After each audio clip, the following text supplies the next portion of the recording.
Selama berpuluh-puluh tahun, Hunza memimpin ribuan tentara bersenjata lengkap di tengah hutan belantara untuk membangun sebuah kekaisaran narkotika yang memasok separuh kebutuhan heroin dunia. Dia bukan sekadar pengedar biasa, dia adalah seorang panglima perang cerdik yang berhasil memadukan diplomasi kemerdekaan etnis dengan bisnis haram narkotika. Bersama video ini, kami akan membawa Anda menelusuri bagaimana seorang anak yatim piatu bertransformasi menjadi penguasa absolut di wilayah segitiga emas Asia. Inilah kisah sang Raja Opium yang membuat pemerintah Amerika Serikat gemetar.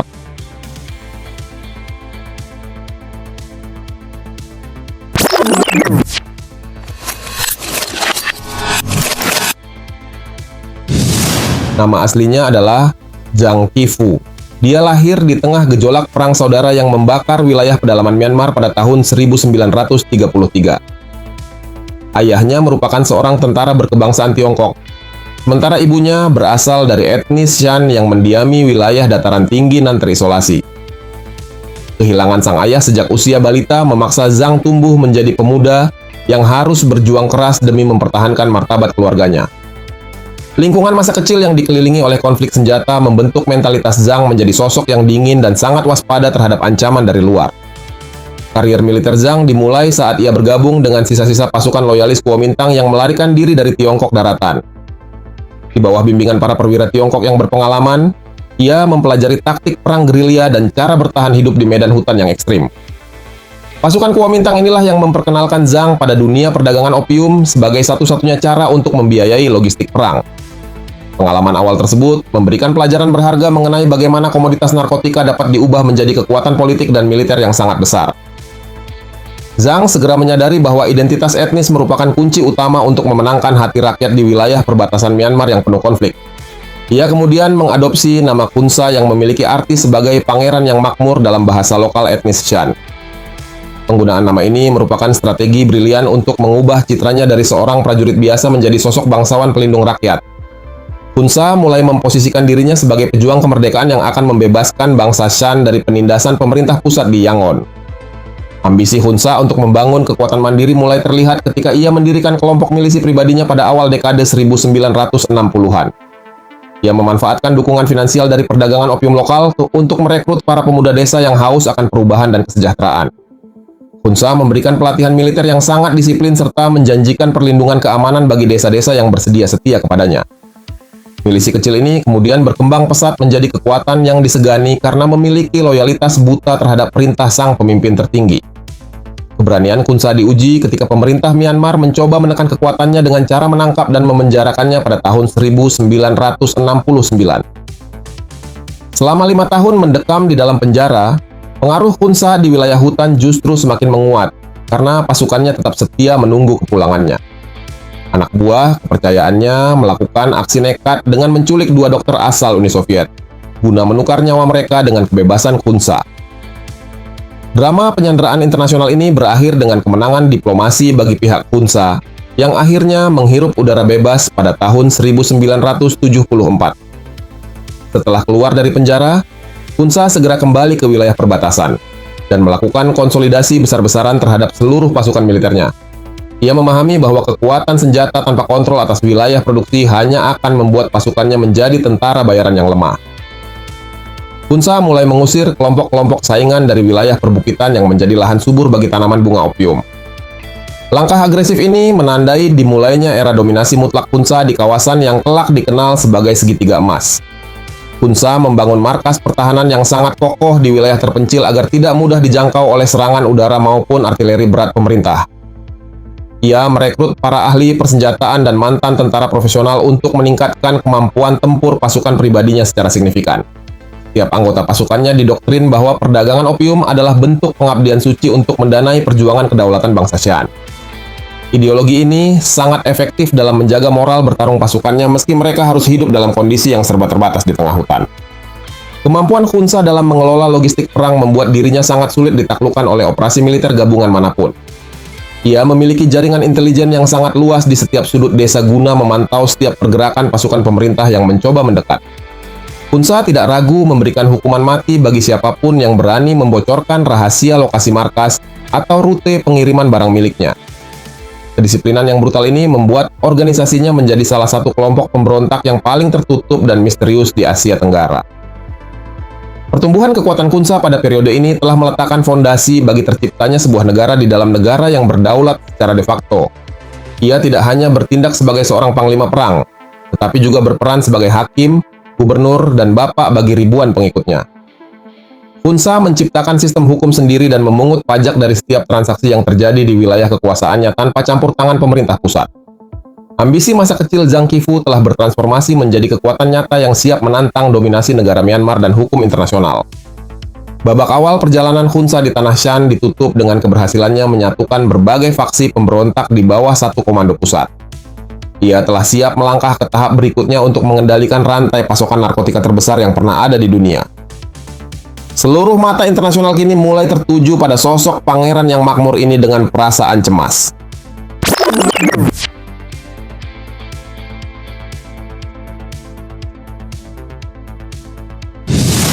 Khunsa mulai membangun pusat kekuatannya di sebuah lembah terpencil bernama Homong yang terletak jauh di dalam hutan belantara Myanmar. Ia menyulap desa kecil tersebut menjadi sebuah markas militer modern yang dilengkapi dengan sarana pendidikan, rumah sakit, dan instalasi listrik mandiri. Pembangunan infrastruktur ini bertujuan untuk menunjukkan kepada dunia bahwa ia mampu menciptakan negara yang berfungsi normal di tengah pengabaian pemerintah pusat. Homong segera bertransformasi menjadi ibu kota de facto bagi perlawanan rakyat Shan sekaligus pusat komando bisnis narkotika global. Kehebatan Khunsa semakin terpancar saat ia secara resmi memperkenalkan Mong Thai Army sebagai sayap militer bersenjata yang sangat terorganisir. Tentara ini bukan sekadar gerombolan milisi desa, melainkan pasukan tempur yang memiliki struktur pangkat dan disiplin militer layaknya tentara nasional. Khunsa melengkapi ribuan personelnya dengan seragam resmi dan persenjataan canggih yang dibeli dari pasar gelap internasional menggunakan uang hasil opium. Keberadaan tentara ini memberikan jaminan keamanan mutlak bagi rute-rute perdagangan narkotika yang melintasi wilayah kekuasaan sang panglima perang. Rantai pasokan heroin milik Khunsa mulai mendominasi pasar dunia melalui kontrol ketat dari hulu hingga ke hilir. Ia menginstruksikan para petani lokal untuk menanam bunga popi secara masif dan memberikan jaminan harga yang sangat kompetitif bagi hasil panen mereka. Khunsa juga membangun laboratorium kimia di dalam hutan yang mampu mengolah getah opium mentah menjadi heroin murni kualitas tertinggi atau grade 4. Produk hasil olahan laboratorium Khunsa sangat diminati di pasar Amerika Serikat karena memiliki tingkat kemurnian yang jauh di atas rata-rata. Pakar intelijen narkotika memperkirakan bahwa Khunsa berhasil menguasai hampir 60% pasokan heroin yang beredar di seluruh penjuru dunia pada era 80-an. Ia menciptakan sistem perpajakan yang sangat rapi terhadap setiap kafilah dagang yang melintasi wilayah segitiga emas dengan jaminan perlindungan penuh. Setiap kilogram narkotika yang keluar dari wilayahnya harus melewati pemeriksaan ketat dan mendapatkan segel resmi dari organisasi milik Khunsa. Monopoli ini membuat dirinya menjadi orang terkaya sekaligus paling berbahaya di kawasan Asia Tenggara dalam kurun waktu yang cukup lama. Khunsa menggunakan kekayaannya yang melimpah untuk memodernisasi persenjataan Mong Thai Army agar mampu menandingi kekuatan militer pemerintah Myanmar. Ia mendatangkan rudal panggul permukaan ke udara jenis Red E buatan Amerika Serikat guna melindungi markasnya dari ancaman serangan jet tempur. Selain itu, ia juga melengkapi pasukannya dengan artileri berat dan senapan serbu otomatis terbaru yang membuat nyali pasukan pemerintah seringkali menciut sebelum bertempur. Kekuatan militer yang sangat masif ini membuat Khunsa merasa percaya diri untuk mendeklarasikan kemerdekaan wilayah Shan secara sepihak. Hubungan antara Khunsa dan penduduk lokal semakin erat karena ia bertindak sebagai pelindung ekonomi bagi komunitas yang selama ini terpinggirkan. Ia membangun jalan-jalan baru di tengah hutan yang memudahkan akses perdagangan dan mobilitas warga sipil di wilayah pegunungan. Khunsa seringkali turun langsung ke lapangan untuk mendengar keluhan para petani dan memberikan bantuan modal tanpa bunga bagi mereka yang membutuhkan. Kedermawanan yang dibiayai oleh bisnis narkotika ini menciptakan loyalitas buta yang sangat sulit ditembus oleh upaya infiltrasi intelijen lawan. Diplomasi Khunsa juga merambah ke wilayah perbatasan Thailand melalui kerja sama gelap dengan oknum pejabat korup guna melancarkan jalur distribusi barang. Ia membangun jaringan gudang penyimpanan di lokasi strategis yang memudahkan penyelundupan heroin menuju pelabuhan internasional di Bangkok. Kehadiran Khunsa di perbatasan memberikan keuntungan finansial bagi banyak pihak yang bersedia menutup mata atas aktivitas ilegalnya. Hal ini membuat operasional Mong Thai Army seolah tidak tersentuh meskipun tekanan dari komunitas internasional terus meningkat setiap tahunnya. Hunsa sangat piawai dalam mengelola citra publiknya dengan mengundang jurnalis asing masuk ke markasnya untuk melihat kedaulatan bangsa Shan. Ia seringkali berpose dengan seragam militer lengkap sembari memberikan pidato tentang perjuangan hak asasi manusia dan kemerdekaan etnis. Hunsa berusaha meyakinkan dunia bahwa keterlibatannya dalam bisnis opium adalah sebuah keharusan demi kelangsungan hidup rakyatnya. Retorika ini cukup berhasil menciptakan simpati di sebagian kalangan yang memandang dirinya sebagai sosok Robin Hood dari Timur. Namun, di balik layar kemegahan Homong, Hunsa menjalankan sistem kepemimpinan tangan besi yang tidak mentoleransi sedikit pun pembangkangan. Ia memiliki unit polisi rahasia yang bertugas memantau loyalitas para perwiranya dan menghabisi siapapun yang terindikasi melakukan pengkhianatan. Sistem pengadilan yang diterapkannya sangat singkat dan seringkali berakhir dengan eksekusi mati bagi mereka yang melanggar aturan organisasi. Kedisiplinan yang brutal ini merupakan kunci utama mengapa monopoli narkotika Hunsa bisa bertahan selama puluhan tahun tanpa gangguan berarti dari dalam.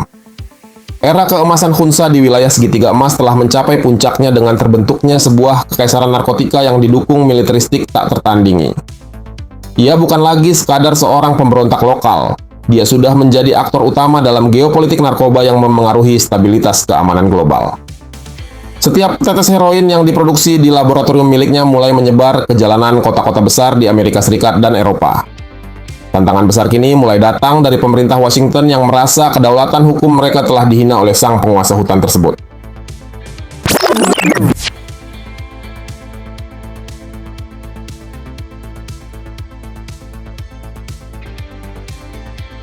Hunsa mulai menjalankan strategi diplomasi yang sangat berani dengan menawarkan penghentian total produksi opium kepada pemerintah Amerika Serikat.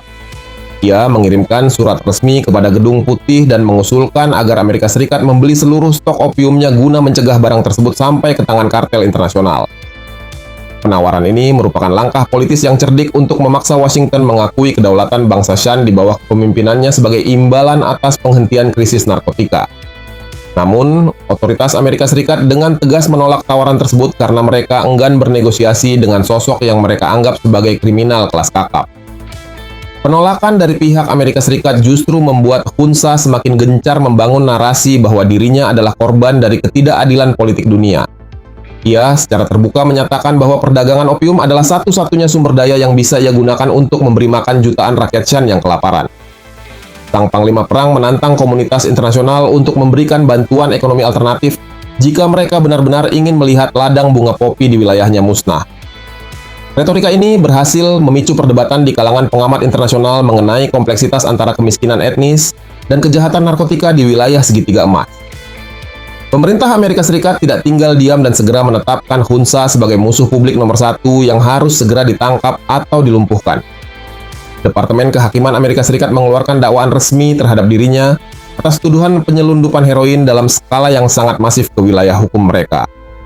Washington bahkan mengumumkan imbalan sebesar 2 juta dolar Amerika Serikat bagi siapa saja yang mampu memberikan informasi akurat untuk menangkap sang raja opium. Tekanan diplomatik dan finansial ini bertujuan untuk mengisolasi Hunsa dari jaringan logistiknya yang selama ini tersebar luas di seluruh Asia Tenggara. Militer Thailand yang mendapatkan dukungan intelijen dari Amerika Serikat mulai melancarkan serangkaian operasi serangan udara ke wilayah perbatasan kekuasaan Hunsa. Mereka berusaha menghancurkan jalur-jalur suplai dan laboratorium kimia yang tersembunyi di balik lebatnya hutan lindung dekat perbatasan utara Thailand. Hunsa merespons serangan tersebut dengan menempatkan baterai rudal anti pesawat dan mengerahkan pasukan gerilya untuk melakukan sabotase di wilayah garis depan. Pertempuran sengit ini membuktikan bahwa Mong Thai Army memiliki kesiapan tempur yang setara dengan pasukan reguler negara manapun di kawasan tersebut. Kecerdikan Hunsa dalam memanfaatkan medan hutan yang ekstrim membuat setiap upaya penyerbuan darat dari pasukan pemerintah selalu berakhir dengan kegagalan fatal. Ia membangun sistem terowongan bawah tanah dan jebakan mematikan yang mampu melumpuhkan pergerakan infanteri lawan sebelum mereka sempat mendekati markas utama. Hunsa juga memanfaatkan agen-agen ganda di dalam tubuh militer Myanmar untuk mendapatkan bocoran mengenai rencana operasi rahasia yang akan dilakukan terhadap dirinya. Hal ini membuat sang raja opium seolah selalu berada satu langkah di depan para pengejarnya yang merasa frustrasi akibat kegagalan beruntun. Selain kekuatan militer, Hunsa juga memainkan peran sebagai penguasa yang peduli pada pelestarian budaya dan tradisi asli etnis Shan di wilayahnya.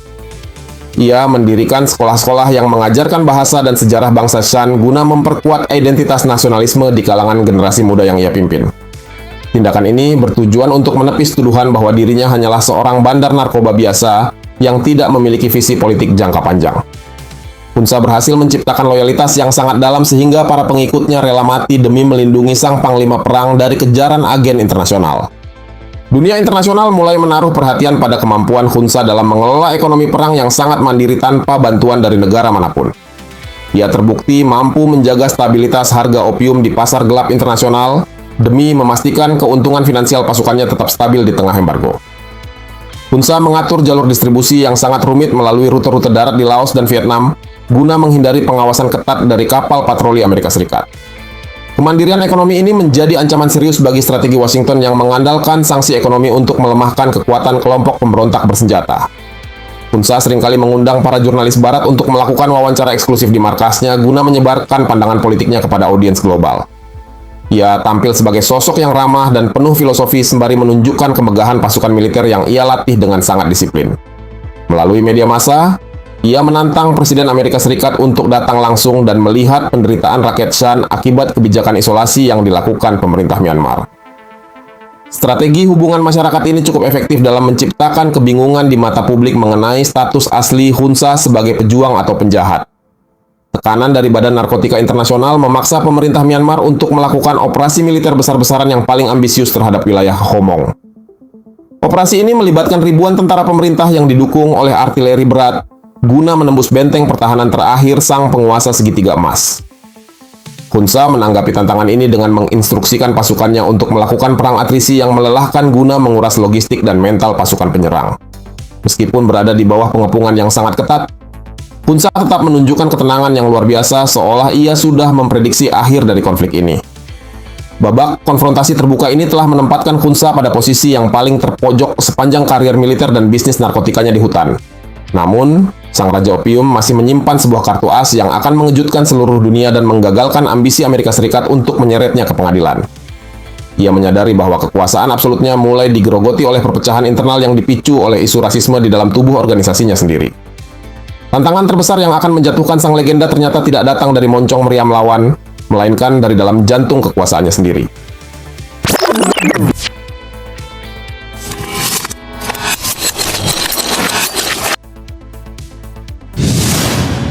Retakan dalam tubuh Mong Thai Army mulai muncul ketika para perwira muda etnis Shan merasa Hunza lebih mementingkan bisnis heroin daripada kemerdekaan rakyat. Ketidakpuasan ini memicu gelombang desersi besar-besaran yang melemahkan kekuatan militer sang Raja Opium dalam waktu yang sangat singkat. Hunza menyadari bahwa tanpa loyalitas penuh dari pasukannya, benteng Homong akan segera runtuh di tangan musuh-musuhnya. Tekanan internal inilah yang akhirnya memaksa sang panglima perang untuk mengambil keputusan paling kontroversial dalam hidupnya. Secara mengejutkan, Hunza melakukan negosiasi rahasia dengan junta militer Myanmar untuk menyerahkan diri secara total pada Januari 1996. Keputusan ini dianggap sebagai pengkhianatan terbesar oleh para pendukungnya yang selama puluhan tahun telah bertempur demi cita-cita kemerdekaan. Sebagai imbalan atas penyerahan ribuan senjatanya, Hunza meminta jaminan keamanan penuh dan perlindungan dari upaya ekstradisi pemerintah Amerika Serikat. Kesepakatan ini mengakhiri masa kejayaan kekaisaran narkotika di segitiga emas sekaligus menyelamatkan nyawa Hunza dari tiang gantungan internasional. Pemerintah Amerika Serikat merasa sangat geram karena buronan paling dicari tersebut justru mendapatkan suaka dan hidup mewah di bawah perlindungan militer Myanmar. Washington berkali-kali mendesak agar Hunza diserahkan ke pengadilan federal. Namun permintaan tersebut selalu ditolak mentah-mentah oleh pemerintah Yangon. Hunza menghabiskan masa pensiunnya dengan mengelola berbagai bisnis legal, mulai dari industri transportasi hingga real estate di pusat kota. Sang mantan panglima perang bertransformasi menjadi pengusaha terhormat yang seolah tidak pernah memiliki masa lalu sebagai bandar narkotika dunia. Selama menetap di Yangon, Hunza tetap menjaga profil rendah dan jarang sekali muncul di hadapan publik untuk menghindari sorotan media internasional. Ia hidup dalam pengawalan ketat tentara pemerintah guna memastikan tidak ada agen asing atau mantan anak buahnya yang mencoba melakukan aksi balas dendam. Meski bisnis opiumnya secara resmi telah berakhir, pengaruh finansial Hunza masih sangat terasa di berbagai sektor ekonomi di Myanmar. Ia membuktikan bahwa kecerdikan diplomasinya mampu melampaui kekuatan senjata dalam menjamin keselamatan dirinya hingga hari tua. Sang Raja Opium akhirnya mengembuskan napas terakhirnya pada Oktober 2007 di kediamannya yang mewah akibat komplikasi penyakit diabetes dan tekanan darah tinggi. Kematian Khunsa menandai berakhirnya sebuah era di mana seorang individu mampu mengontrol pasokan narkotika dunia melalui kekuatan militer pribadi. Tidak ada upacara pemakaman kenegaraan, namun ribuan orang tetap mengenang sosoknya sebagai pemimpin karismatik sekaligus kriminal yang sangat licin. Ia membawa pergi banyak rahasia mengenai jaringan gelap perdagangan heroin global yang melibatkan banyak pihak berpengaruh hingga ke liang lahat. Warisan yang ditinggalkan oleh Khunsa di wilayah segitiga emas masih menyisakan dampak kehancuran sosial yang sangat mendalam bagi jutaan orang. Meski sosoknya telah tiada, infrastruktur perdagangan narkotika yang ia bangun tetap digunakan oleh kelompok-kelompok penerusnya dengan metode yang lebih modern. Wilayah tersebut kini tidak hanya memproduksi heroin, tetapi juga bertransformasi menjadi pusat produksi narkotika sintetis terbesar di wilayah Asia Tenggara. Sejarah mencatat Khunsa sebagai pionir yang mengajarkan bagaimana narkotika, politik, dan kekuatan militer dapat menyatu menjadi senjata yang mematikan.